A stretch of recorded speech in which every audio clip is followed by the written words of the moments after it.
దేశం అభివృద్ధి పథంలో ముందుకు వెళ్లటంలో కార్మిక శ్రమ మరవలేందన్నారు నగర బీఆర్ఎస్ మాజీ అధ్యక్షులు చల్ల హరిశంకర్. మేడేను పురస్కరించుకుని నగర వ్యాప్తంగా బీఆర్ఎస్ పార్టీ కార్మిక విభాగం ఆధ్వర్యంలో మేడే వేడుకలు నిర్వహించారు. ఈ వేడుకలకు మాజీ ఎమ్మెల్సీ నారాదాసు లక్ష్మణరావు, బీఆర్ఎస్ నగర మాజీ అధ్యక్షులు చల్ల హరిశంకర్ హాజరై గులాబీ జెండాను ఆవిష్కరించి కార్మికులకు మిఠాయిలు తినిపించారు. ఈ సందర్భంగా ముఖ్య అతిథులు మాట్లాడుతూ చికాగో నగరంలో అమరులైన కార్మికులకు స్మృతిగా మేడే దినోత్సవం ఏర్పడిందన్నారు.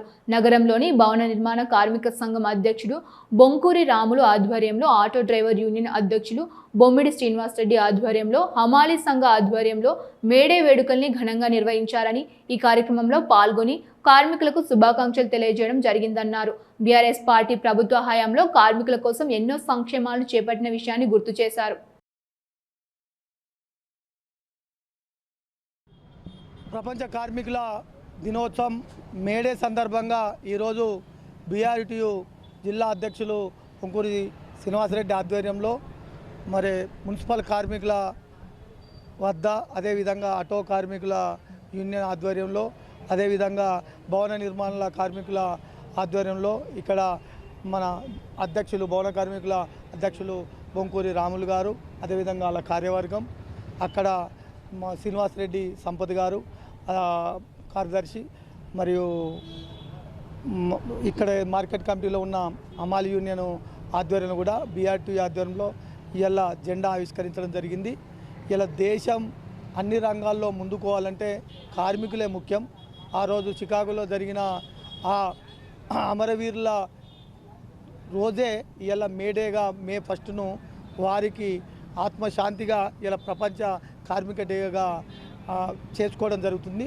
ప్రపంచం మొత్తంలో ఎక్కువ మంది కలిసి కుల మతాలకు అతీతంగా చేసుకునే పండుగనే మేడే.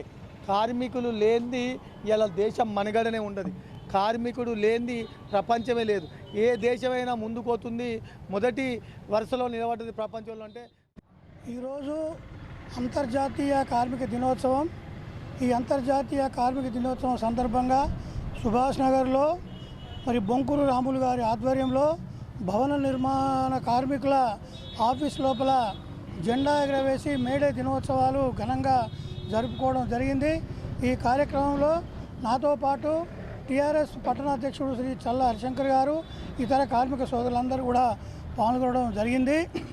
1886 సంవత్సరంలో చికాగో నగరంలో ఆనాడు కార్మికులు పని గంటలు తగ్గించాలని, పనిచేసే చోట మెరుగైన సౌకర్యాలు కల్పించాలని, ఉద్యోగ భద్రత కల్పించాలని, అదేవిధంగా జీతభత్యాలు పెంచాలని అనేక రకాల ప్రధానమైనటువంటి సమస్యలతోటి 8 గంటల పాటు చికాగో నగరంలో గుమిగూడి స్ట్రైక్ చేస్తే మరి ఆ రోజు ఆ యజమానులు మరి కాల్పులు జరగడంతో చాలామంది కార్మికులు చనిపోవడం, ఆ కార్మికుల రక్తంలో నుంచి ఒక కార్మికుడు తన తడిచిన.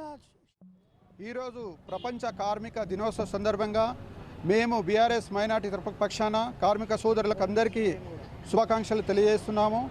ఈరోజు కరీంనగర్ శివాజీనగర్ 27 డివిజన్లో భవన నిర్మాణ శాఖ కార్మిక అధ్యక్షులు బొంకూరి రాములు గారి అధ్యక్షంలో ప్రతి సంవత్సరం ఇదే విధంగా జరుగుతుంది. ఇక్కడ కార్యక్రమము చాలా మేము వాళ్ళకి శుభాకాంక్షలు, ధన్యవాదాలు తెలియజేస్తున్నాము. ఈ కార్యక్రమానికి ముఖ్య అతిథిగా మాజీ ఎమ్మెల్సీ గారు, అదేవిధంగా మన మాజీ నగర అధ్యక్షులు బీఆర్ఎస్ పార్టీ చల్లశంకర్ గారు, మోహన్ గారు మరియు అందరూ ఇక్కడ పాల్గొనడం జరిగింది.